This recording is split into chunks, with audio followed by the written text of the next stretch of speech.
আজকের খেলা দেখার পর আমি বাংলাদেশের নারী ক্রিকেট দলের সফলতার ব্যাপারে আশাবাদী।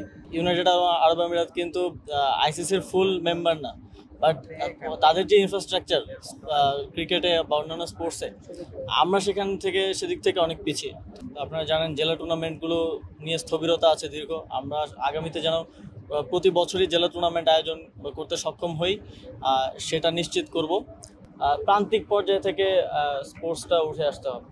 এটা মানে টপ টু বটম অ্যাপ্রোচ হলে হবে না, bottom to top approach, bottom up অ্যাপ্রোচে কাজ করতে হবে।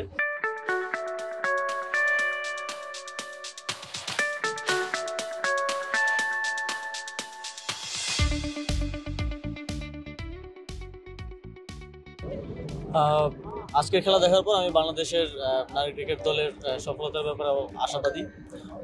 আমি মূলত এসেছি যেহেতু এই নারী বিশ্বকাপটা বাংলাদেশে হওয়ার কথা ছিল, এক্সট্রাঅর্ডিনারি সিচুয়েশনের কারণে আমরা পারিনি, কিন্তু আহ, বাংলাদেশি হোস্ট হয়ে দুবাইতে এটার ভ্যালুটা আছে।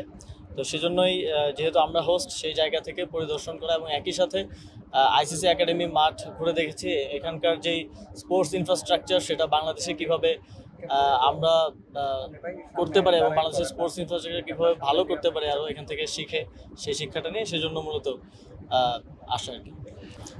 আপনারা জানেন ইতিমধ্যেই আমরা অনেকগুলো পদক্ষেপ নিয়েছি এবং সেগুলোর কার্যক্রম চলমান আছে। আমরা প্রত্যেকটা জেলা ক্রীড়া সংস্থা, উপজেলা এবং বিভাগীয় ক্রীড়া সংস্থাগুলো ভেঙে দিয়েছি, আবার পুনর্গঠনের কার্যক্রম চলমান আছে।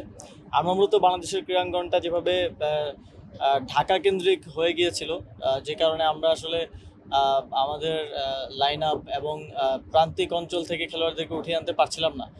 সেই জায়গাটাকে অ্যাড্রেস করার জন্য আমরা আবার এটা বিকেন্দ্রীকরণ করার কথা ভাবছি। এবং আপনারা জানেন জেলা টুর্নামেন্টগুলো নিয়ে স্থবিরতা আছে দীর্ঘ। আমরা আগামীতে যেন প্রতি বছরই জেলা টুর্নামেন্ট আয়োজন করতে সক্ষম হই, সেটা নিশ্চিত করব। এবং একই সাথে স্পোর্টস ইনফ্রাস্ট্রাকচারও আমাদের অনেক ডেভেলপমেন্ট করার সুযোগ আছে, যেহেতু সেটা মন্ত্রণালয় সরাসরি আমরা দেখি। সেই জায়গা থেকে আমরা আরও যেমন ইউনাইটেড আরব আমিরাত কিন্তু আইসিসির ফুল মেম্বার না, বাট তাদের যে ইনফ্রাস্ট্রাকচার ক্রিকেটে বা অন্যান্য স্পোর্টসে, আমরা সেদিক থেকে অনেক পিছিয়ে। তো সেই জায়গা থেকে আমরা কীভাবে সেগুলো আরও ডেভেলপ করতে পারি এবং তাদের এক্সপিরিয়েন্সটাও এই ইনফ্রাস্ট্রাকচার ডেভেলপমেন্টের ক্ষেত্রে কীভাবে আমাদের কাজে লাগতে পারে, সে বিষয়ে ইতিমধ্যেই কথা বলেছি এবং বলছি। সামনের দিনে বাংলাদেশের স্পোর্টসকে একটা অনন্য উচ্চতায় নিয়ে যাওয়ার জন্য আমরা কাজ করব।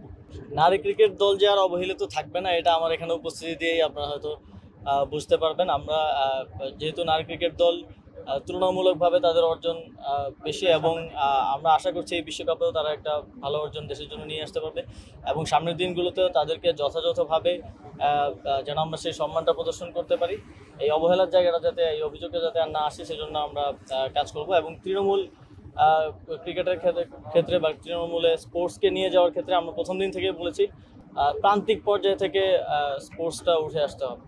এটা মানে টপ টু বটম অ্যাপ্রোচ হলে হবে না, bottom to top approach, bottom up অ্যাপ্রোচে কাজ করতে হবে।